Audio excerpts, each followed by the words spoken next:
একটি side face lion drawing করার জন্য সর্বপ্রথম একটি সার্কেল ড্রয়িং করে লায়নের মুখের ড্রয়িংটা করে নেবে, এবার গলার স্ট্রাকচার এবং বডি স্ট্রাকচারটা তোমরা করে নেবে ঠিক যেভাবে রেক্ট্যাঙ্গেল শেপে করা হয়েছে।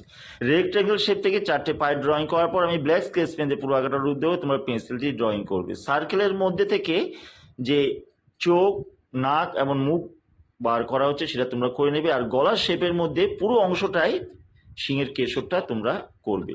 ঠিক লাইনের যেই পাশ থেকে লাইনগুলো আসে সেইভাবে তোমরা করবে। পায়ের ড্রয়িংগুলো ঠিক যেভাবে ছিল সেই লাইন অনুযায়ী তোমরা ড্রয়িং করে পায়ের যে থাবাগুলো আছে সেভাবে করবে, তবে সামনের পায়ের সাথে পেছনের পাগুলো যাতে সমান হয় সেটা দেখবে। আবার 4টে পা যাতে এক লাইনে না থাকে সেই দিকে তোমরা খেয়াল রাখবে। এইভাবে লেজের ড্রয়িং করার পর আমরা কালার শুরু করব। পুরো বডি মুখ ইয়েলো আকার কালার দিয়ে তোমরা করবে, ভেতরে পাগুলো একটু হালকা রাখবে।